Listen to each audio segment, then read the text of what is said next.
Winning is not about the trophy and the accolades. It's about the grind. It's about the obstacles. It's about the challenges. It's about the pain. The reason I know so much about winning is because I've had to deal with so much losing. Everybody wants to win, but in order to know how to win, you gotta know how to lose, because you're gonna lose more than you're gonna win. But what do you gain from it? You've trained some of the greatest of the greats, Michael Jordan, Kobe Bryant, Charles Barkley, Dwayne Wade. So you know something about winning, you know something about sustained winning over time. Your mind has to immediately shift back, because now you felt and tasted something that you can only get through winning. Are you willing to do it again? And that was one of Kobe's favorite words when it related to winning. He says, you have to be obsessed with whatever your win is. Be all in. Mm-hmm. 3 greatest lessons I learned from Michael: competing, accountability, and then winning at all levels. Winning at all levels, what does that mean? You just don't win in one arena. You win in your sports, you win in business, you win in your personal life. Other people win because you win. It isn't just about you. It's about being able to pull the team and show them what it feels like to win. And this isn't about playing basketball like Michael Jordan did, like the late, great Kobe Bryant, Dwayne Wade. This is about having the mindset to win. When you fail, your feelings give you excuses. Your mind makes you more resilient. You look at when Kobe, his first playoff series, he had this horrible game where he shot like 4 or 5 straight air balls. Now, he could have came back next year and said, I got to prove everybody that said, man, you're too young, why'd you take? No, it was just like, you know what? That's on me. I have to own that moment. Now, I got to prove to myself I can overcome this, because now everybody else is doubting me, but I can't doubt myself. Everybody told MJ, don't go to North Carolina. You'll never play. You shouldn't be here. And Michael went out and he said, I don't need to prove to coach. I don't need to prove to Buzz. I need to prove to myself that I belong here. I always say, you can have fear, but you can't have doubt.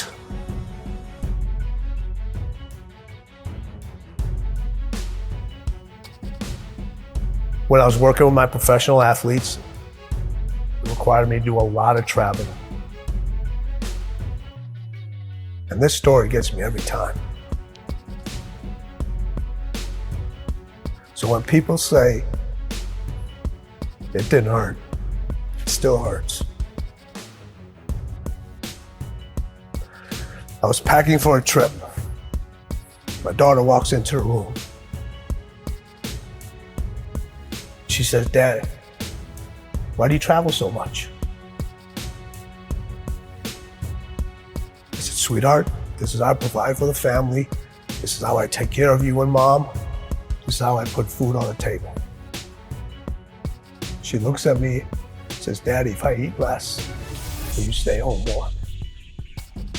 Now people would think in a fairy tale, or most people would say, I unpacked my suitcase. I'm not gonna take this trip. All right, let's go grab some ice cream or let's go out. I kept packing.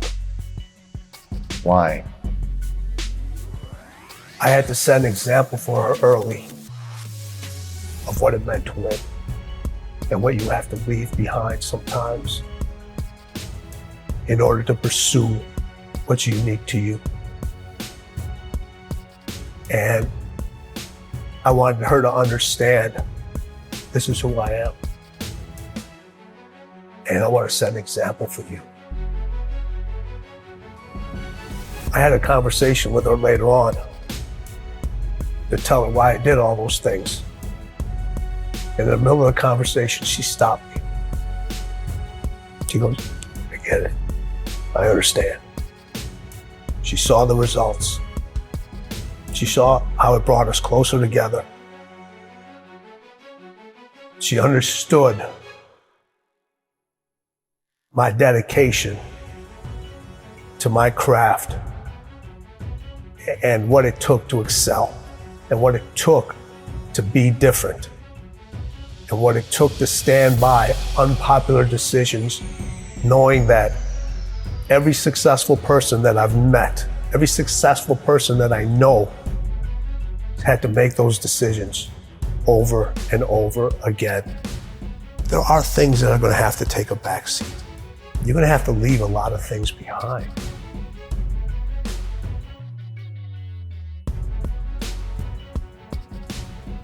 The hardest thing with Kobe was getting him to stop.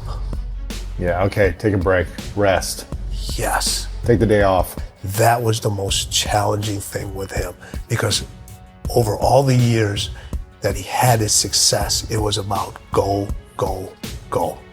And then when I came on, I was the complete opposite. Go, I got to get you to stop. His 3 a.m. workouts, Yeah. they're Crazy. crazy. You know, having to keep the Staples Center open later because he wasn't happy the way he performed at that game.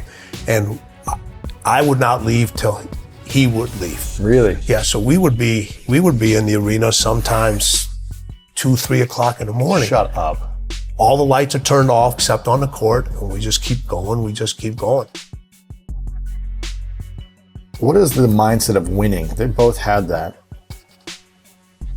So I look at it 3 ways. So you have individuals that compete. Mm-hmm. You know a lot of people that compete. Yeah. You know, we all know how to compete. Everybody knows how to compete. You don't forget how to compete. We just decide not to anymore. But a lot of people compete just to finish. Then there's individuals that win, but they only win one time. It's easy to win and then never win again. And then there's people that win at winning. You can't come back the same. Cannot come back the same. You have to come back different. You have to come back better.